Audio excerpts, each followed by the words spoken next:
Hey guys, Dr-DoobieHowsHer here today. I've had a lot of questions lately on the No Pet Sorc build that I run, so I'm going to go ahead and go through the build as well as the rotation for you guys. So let's start with gear. I run the Asylum's Perfected Inferno Staff on my front bar, infused with Shock Enchant. And on the back bar, I run Maelstrom's Lightning Staff, infused as well with a weapon damage enchant. A lot of people ask, okay, well, what if I don't have the perfected? What if I only have the imperfected? Or what if I don't have a Maelstrom staff? So you guys can use the imperfected. It'll work just as well. If you don't have a Maelstrom staff or an imperfected, or you have a Maelstrom staff but you don't have an Asylum staff, 4 Moondancer and 4 IA, so Infallible Aether will work just fine. If you don't have a Maelstrom staff or an Asylum staff, I would definitely recommend trying to get IA or Moondancer, because then you can at least have one of those staffs on both bars and at least benefit from the extra 129 spell damage that you get from that. If you do not have any of that, the best thing I can recommend to run would be 3 willpower jewelry and 2 random crafted staffs. Definitely go with infused, and definitely stick with the Shock Enchant on the front bar and the Berserker Enchant on the back bar. So let's go ahead and go down through the rest of the gear. We are running the Lambrus Monster set. My helm is medium, and my shoulders are heavy to benefit from the Undaunted bonus.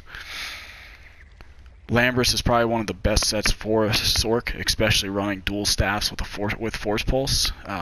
Both the Flame and the Shock proc a lot, and it will add a significant amount of damage to your parse. Everything we have is Divines, and everything has max Magicka enchants on it. We are also running a 5-piece Juliano set. Lots of spell crit, lots of spell damage, and it is a very good set for Magicka classes of just about any kind. So we are running 5 light of that. I currently have on 3-piece Moondancer. With the Asylum staff, 3-piece Willpower will parse just as well, if not actually slightly higher. I tend to switch back and forth a little bit between the two, so it's completely up to you on which set of jewelry that you run. Let's go ahead and look at base stats. This is unbuffed with just food, so we're looking at 46,000 Magicka on the front bar. 17.1 health. I run all points into magic. If you're having a little bit of a hard time surviving, I would definitely pump your health up a little bit. You could use a glyph or just throw a few attribute points into there. We're looking at almost 2,600 spell damage unbuffed, almost 50% crit. We are a vampire, and we are running the Apprentice Mundus Stone. The only time I would recommend running the Lover is if you're doing Maelstrom Arena, Veteran Dragonstar Arena, or if you're in Asylum Sanctorium, because it's harder to keep Alkosh and other debuffs up on the boss, so the Lover will increase your DPS there. I am running max health and max Magicka food, so some people might have a harder time sustaining. I'll show you through the rotation that I have that you will be able to sustain just fine. But if you are having a hard time sustaining, I would throw on Witch Mother's Brew or Clockwork Citrus Fillet, and just make sure you throw an extra few points into health to account for that. Currently I'm stage 4. Usually I'll run around stage 3. If there's no fire damage, it doesn't really matter, but if there's any sort of fire damage in the trial that you're in, definitely lower your vampirism level to stage 3. So let's go ahead and go over champion points. I'm not going to go over the red tree because that changes per trial,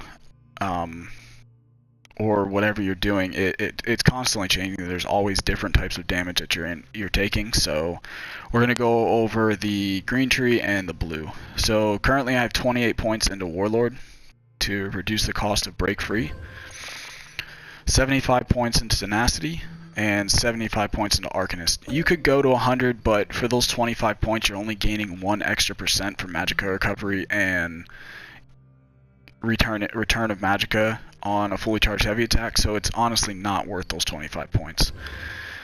We've also got 29 points into tumbling and 23 points into reduced block cost. Now for the blue tree. I'm currently running 48 points into Elfborn to increase the damage of my critical strikes, 49 points in Elemental Expert, 24 points into Spell Penetration. We have 34 points in a Master at Arms, and then we are running 75 points into Thaumaturge to benefit from the off-balance damage increase. So let's go ahead and go over the skills that we're using. On our front bar, we are using Crystal Fragments. It's a very good skill. You want to make sure that you're only casting this when you have the proc. If you cast it when you don't have the proc, it takes quite a long time to cast and you're going to lose a lot of damage. It hits very hard, and it kind of depends. Sometimes it'll proc a lot, other times you could go a few rotations without getting a proc. It really just depends on your RNG. We're using Force Pulse. Very good spammable attack, especially with the Asylum Staff. And with the Asylum Staff, you definitely want to be using Force Pulse to keep up the status effects for the rest of the group. I currently have on Endless Fury. I would recommend using Mage's Wrath. Endless Fury, depending on what you're doing, is better. Something for Veteran Maelstrom Arena or Dragonstar Arena where you're constantly moving and you need a little bit more recovery.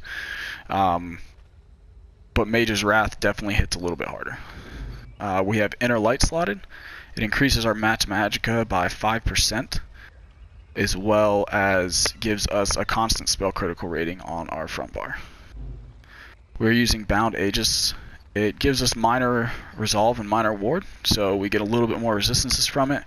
It also increases our match Magicka by 8%, which is huge. It's a lot of damage that you're gaining using Bound Aegis. Our front bar ultimate is Shooting Star. We're gaining Magicka and Magicka Recovery for having it slotted due to Mage's Guild passives. Also, yes, Ice Comet does hit a little bit harder, but this does flame damage, which is more beneficial to you as a Sorc, as well as when you have multiple adds, you're going to gain a lot of ultimate back, which can in turn allow you to use more ultimates. Let's go ahead and go to the back bar. We're using Blockade of Storms. We are using the actual blockade, as I'll show you here, Elemental Blockade. We are not using the unstable blockade. Some people like to use that, and I'm not sure why, but you definitely want to use the Elemental Blockade with the 8-second duration. So we're using Liquid Lightning as well. It is another very powerful ground dot for Sorcs. Also using Haunting Curse. Now Haunting Curse, when you cast it, it'll explode after a few seconds, and then it will actually reapply itself and explode a second time. So this is pretty key to the non-pet rotation. You're going to be using this once every other rotation. So make sure we keep that up. I'm using Harden Ward. There are multiple options that you could be running. You could run Empowered Ward, which helps buff the group's Magicka recovery. You only really need 1 or 2 of those in the group though. Too many of them and it's actually just a waste, so it may be better to use a stronger shield. You could also use Harness Magicka if you would like. I prefer Hardened Ward. It's a much stronger shield, but that is completely up to you on which shield you use. We have Bound Aegis double barred, because if you don't, when you swap bars it will pop off. And then we're also using Thunderous Rage, which is the Elemental Rage, not the Eye of the Storm. The Thunderous Rage you can cast at a target location versus it staying directly above you. One of the benefits to using so much shock damage on a Sorc is, one, you get a 5% increase to your shock damage on top of being a High Elf, which gives you another 4%, I believe. You also get Implosion. So once the enemy is under 15% health, you deal a significant more amount of damage with all the shock damage that you're dealing. Implosion is incredibly strong on a Magic Sorcerer, and it is definitely something that you want to have a lot of shock damage for. So now we're going to go ahead and go over rotation. I'm going to go ahead and throw on Elemental Drain for this. So the rotation's pretty simple. You're going to start with your ultimate, which I don't have built up currently.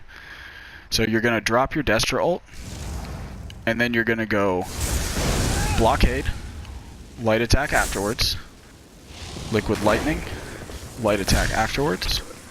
You're going to cast Haunting Curse, and on Haunting Curse you're going to bar swap, Light Attack the bar swap, and then you're going to do 1, 2, 3 weaves. Now you can do those 3 weaves either doing 1, 2 frag, or you can do 1 force pulse, 1 frag, 1 force pulse. However you do it, you really don't want to waste your frag procs because they do a lot of damage. They also buff your group with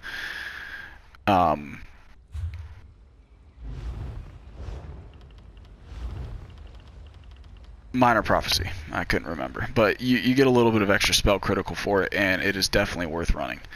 So let's go ahead and go back over that again.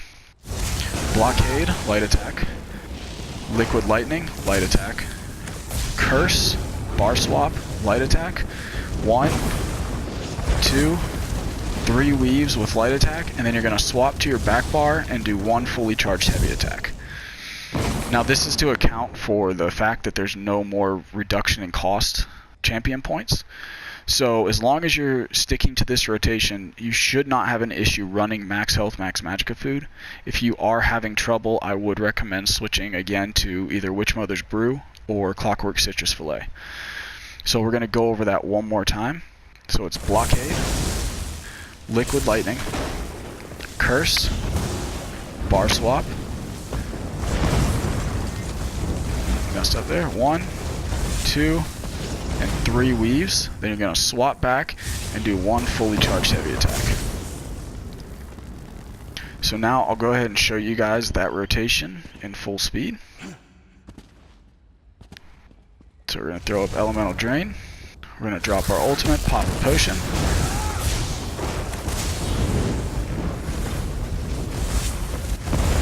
And now, like I said, once you get to the second rotation, 1, 2, 3, you'll see right there Curse just exploded. So once you go to reapply your ground dot, you're going to recast Curse. You only want to do that every other rotation. You do not want to overcast your Curse. So even though you can see the Elemental Drain has fallen off, I'm still maintaining plenty of Magicka. With Elemental Drain up, as we'll put it back up right here, you'll see we're having no issues really maintaining our Magicka. We're about to get another potion. We're back up to 77%. So as long as you stick to this rotation, you should have no issues whatsoever. Again, like I said, make sure that if you are, just run some recovery food or run a recovery glyph, and you shouldn't have any problems. So that's the rotation. It's pretty simple. Once you get to execute, all you're going to do is you're going to replace force pulses with Endless Fury. So the execute rotation is going to be the exact same. You're going to apply Blockade, Liquid Lightning, Curse. You're going to do 1, 2, 3, and then you're going to swap bars and do a heavy attack. So the execute rotation really does not change from the regular rotation, except for what ability you're using as your spammable. So for potions, we are using spell power potions with both Major Sorcery, Major Prophecy, and Magicka. You do want the critical rating because if you don't have it in your potion, unless you're running Inner Light on both bars, then you're not going to get the crit on your back bar, which will be a severe DPS loss. So hopefully this video has helped you guys out. If you guys have any further questions on the Magicka Sorcerer No Pet build, please feel free to ask. And have a good one. Thank you.